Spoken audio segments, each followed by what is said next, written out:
సరే ఇప్పుడు మనం వీకెండ్ అయిందంటే లేదు ఏదో ఒక పర్పస్లో మనకున్న టైంలో ఏదో మంచి ఫుడ్కి వెళ్ళి మంచి రెస్టారెంట్కి వెళ్ళి మంచి ఐస్ క్రీమ్ పార్లర్కి వెళ్ళి మంచి కల్తీ లేని ఆహారం తినాలనుకుంటాము. సో అలాంటి రెస్టారెంట్స్లో కూడా కల్తీ ఆహారం అనేది చాలా వరకు అసలు బయట తినాలంటేనే భయపడే పరిస్థితులు కనిపిస్తున్నాయి. సో అసలు ఈ మీ తనిఖీల ప్రధాన ఉద్దేశం ఏంటి? దీనికి పని అసలు మొత్తం దీనికి ఒక మెకానిజం ఉందమ్మా. ఇండియాలో ఒక చట్టం ఉంది. ఏంటంటే food safety and standards act 2006, rules and regulations 2011. ఇది ఇంప్లిమెంటేషను August 5, 2011 నుంచి వచ్చింది. దీన్ని తెలుగులో సామాన్య భాషలో మాట్లాడుకుందాం. ఆహార కల్తీ నిరోధక చట్టం 2006 ప్రకారం అందులో నిబంధనలు, రూల్స్ ఉన్నాయి. దాని ప్రకారం ఏ తినుబండారం బిజినెస్ చేసిన వ్యాపారైనా, హోటల్ అవనివ్వండి, తొప్పుడు బండి ఫుడ్ కార్ట్ అవనివ్వండి, మన బేకరీ అవనివ్వండి, ఐస్ క్రీమ్ పార్లర్ అవనివ్వండి, కిరాణా కొట్టు అవనివ్వండి, సూపర్ మార్కెట్ అవనివ్వండి, ఏదైనా సరే ఈ పరిశుభ్రమైన అంటే క్వాలిటీ ఉన్న పరిశుభ్రమైన పరిసరాల్లో తయారు చేసిన ఫుడ్, లూజ్ ఫుడ్ అయితే అమ్మవలసిన బాధ్యత ఆ చట్ట ప్రకారం అమ్మి వ్యాపారస్తులకి అందరికీ ఉంది. సపోజ్ మన భాషలో చెప్పుకోవాలంటే hotel owners, bakery owners, restaurant owners, bar and రెస్టారెంట్లు, స్ట్రీట్ ఫుడ్ వెండర్సు అందరూ. అలాగే రా మెటీరియల్ అమ్మేవాళ్ళు కూడా కల్తీ లేని రా మెటీరియల్ అమ్మాలి. రంగులు వేసిన కల్తీలు, పాలిష్డ్ చేసిన పదార్థాలు అమ్మకూడదు. సూపర్ మార్కెట్లో కానీ వీటిల్లో కానీ ప్యాకింగ్ కూడా కరెక్ట్గా ఉండేది మాత్రమే అమ్మాలి ఈ రూల్స్ ప్రకారం. ఈ మధ్యకాలంలో గత 40 రోజులు, సుమారు 40 రోజుల నుంచి ఇది రొటీన్గా మా దగ్గర సపోజ్ ఇప్పుడు జిహెచ్ఎంసీలో 30 సర్కిల్స్ ఉన్నాయి. 30 సర్కిల్స్కి 30 మంది ఫుడ్ ఇన్స్పెక్టర్లు ఉండాలి. ఒక 5-6 తక్కువ ఉన్న ఒక మెకానిజం ఉంది. నేను ఇందాక చెప్పిన చట్ట ప్రకారం చట్ట నిబంధనలు అమలవుతున్నాయా లేదా అని ప్రతి ఫుడ్ ఇన్స్పెక్టరు ప్రతిరోజు కొన్ని ఇన్స్పెక్షన్ చేయవలసిన టార్గెట్టు, శాంపుల్ తీయవలసిన టార్గెట్టు, కేసులు వేయవలసిన టార్గెట్టు అన్నీ ఉంటాయి. దీనికి కొంచెం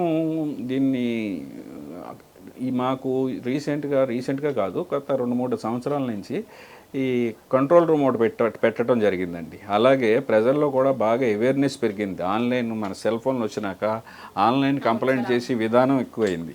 గవర్నమెంట్ వారికి కమిషనర్ ఫుడ్ సేఫ్టీ మా కంట్రోల్ రూమ్ జిహెచ్ఎంసీలో సెపరేట్గా కంట్రోల్ రూమ్ ఉంది ఫిర్యాదులు చేయటానికి. ఎక్కువ ఫిర్యాదులు రావడంతో కమిషనర్ ఫుడ్ సేఫ్టీ తెలంగాణ వారు, కమిషనర్ జిహెచ్ఎంసీ వారు ఒక విధానం పెట్టారు. కొత్త విధానం ఏంటంటే పైలట్ ప్రాజెక్ట్ కింద ముందు హైదరాబాద్ జిహెచ్ఎంసీని తీసుకుని ఈ ఒక టాస్క్ ఫోర్స్ని ఏర్పాటు చేశారు. ఆ టాస్క్ ఫోర్సు సీక్రెట్గా పనిచేస్తుంది. సీక్రెట్ అంటే ఆ టాస్క్ ఫోర్స్ వాళ్ళకి ఈ ఉదయం పొద్దున్న 8 గంటల 9 దాకా కూడా ఏ ఏరియాకి వెళ్ళాలో తెలియదు. 9 గంటలకు ఫోన్ చేస్తారు. కమిషనర్లు ఇద్దరు మాట్లాడుకున్నాక పలానా ఏరియాని ఒక ఏరియా డిసైడ్ చేస్తారు. కోటి, అబిడ్సో, నాంపల్లిలో, శ్రీలింగంపల్లిలో, ఎల్బీ నగర్ ఏదో ఆ ఏరియాకి వెళ్ళినాక పలానా దాంట్లోకి వెళ్ళమని చెప్తారు. ఆ ఏరియాకి వెళ్ళేదాకా కూడా ఏ హోటల్కి వెళ్తాడో తెలియదు. అంత సీక్రెసీగా ఉంటుంది. సీక్రెసీ మీన్స్ ఏంటంటే దీన్ని ట్రాన్స్పరెన్సీగా చేయాలనే ఉద్దేశం వారిది. కమిషనర్లు ఇద్దరిది చట్ట ప్రకారం ట్రాన్స్పరెన్సీగా చేసి కొన్ని ఐడెంటిఫై చేద్దాం, దాని తర్వాత ఏం చేయాలో ఆలోచిద్దామని మళ్ళీ ఆ హోటల్ అయినాక లేకపోతే ఆ ఎస్టాబ్లిష్మెంట్ అయినాక ఇంకొక బేకరీకి వెళ్ళండి, సూపర్ మార్కెట్కి వెళ్ళండి, లేకపోతే ఇంకో బార్కి వెళ్ళండి, పలానా పెద్ద హోటల్కి వెళ్ళండి అని చెప్తారనమాట.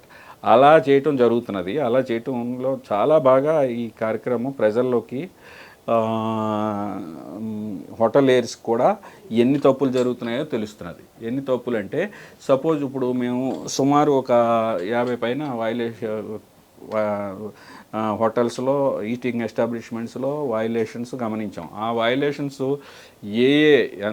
ఎంత ఫేమస్ ఎస్టాబ్లిష్మెంట్ అయినా వారి పేరు, అందులో ఏం వయలేషన్ పట్టినాం, ఏమి చర్య తీసుకుంటున్నాం, ఏమి నోటీస్ ఇచ్చాం అనేది కూడా అంతా ట్రాన్స్పరెన్సీ మీడియా వారి ద్వారా మీకు మొత్తం మేము ట్విట్టర్లో ఏ రోజు ఇచ్చేయడం జరుగుతుంది. దానివల్ల ఏమైంది, కొంత ప్రజల్లో భయాందోళనలు, ఇలాంటి ఫుడ్ మనం తింటున్నామా అనే భయాందోళన కలగటం సహజం. ఈ ఈ మహానగరంలో ఎన్నో ఫ్యామిలీలు ఇద్దరు భార్య భర్త అందరూ ఉద్యోగాల్లో ఉంటున్నారు కాబట్టి తప్పనిసరిగా బయట ఫుడ్ మీద ఆధారపడవలసి వచ్చింది. అందుచేతే ఒక మెకానిజం మాలాంటి వాళ్ళం ఏంటంటే మా department food safety and standards authority of India అంతటికీ ఒకటే చట్టం. ఈ చట్టం యొక్క ముఖ్య ఉద్దేశం ఏంటంటే కల్తీ లేని ఆహారాన్ని ప్రజలకి అందజేయగలగాలి, కల్తీ చేసి వారిని శిక్షించాలి. దాని మెయిన్ ఉద్దేశం అది. అంచేత దీనికి కొన్ని మార్గాలు ఇలా చేస్తున్నాం కదండి. వీటిల్లో మేము కట్ ఆఫ్ డేట్ మొన్న చేసి కొంచెం లీగల్ ప్రాసెస్ టైం పడుతుంది కాబట్టి ఒక 6వ తారీఖు మన మే వరకు తీసుకుంటే సుమారు 40 ఎస్టాబ్లిష్మెంట్ తీసుకున్నాం.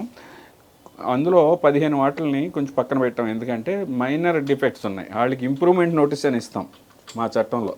ఇంప్రూవ్మెంట్ నోటీస్ ఇస్తే ఇంప్రూవ్మెంట్ చేసుకుని వాళ్ళు మాకు 24 గంటల టైం ఇస్తే 24 గంటలు 3 రోజులు టైం ఇస్తే 3 రోజుల్లో మాకు తెలియపరచాలి, మేము అన్నీ రెక్టిఫై చేసుకున్నాం సార్, ఇక్కడి నుంచి తప్పు చెయ్యం అని చెప్తే అక్కడితో చర్య ఇంకా తదుపరి చర్య ఉండదు.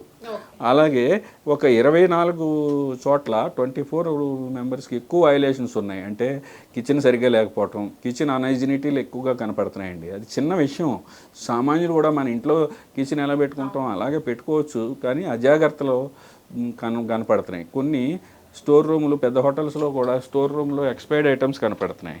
అలాంటి వాటిని ఇమీడియట్గా మేము కేసు వాళ్ళకి షోకాజ్ నోట్ ఇచ్చాం. రిప్లై ఇచ్చినా ఇవ్వకపోయినా అదనపు కలెక్టర్ కన్సర్న్ జిల్లా, ఈ జిహెచ్ఎంసీ పరిధి 4 జిల్లాల అదనపు కలెక్టర్ల దగ్గరికి వెళ్తుంది. 4 జిల్లాల కలెక్టర్లు, 4 జిల్లాల అదనపు కలెక్టర్లు ఉంటారు కాబట్టి అదనపు కలెక్టర్ రెవెన్యూ వారిని ఈ చట్టంలో ఎడ్యుకేషన్ ఆఫీసర్ అంటారు. వారి దగ్గర మేము లీగల్ ప్రాసెస్ ప్రకారం ఛార్జ్షీట్ ఫైల్ చేస్తాం. ఈ 24 మీద ఆల్రెడీ చేసేసాం. అది హీరింగ్ అయిపోతుంది. హీరింగ్ కూడా గమ్మునేయమని రిక్వెస్ట్ చేసి గవర్నమెంట్ డెసిషన్ తీసుకుంది.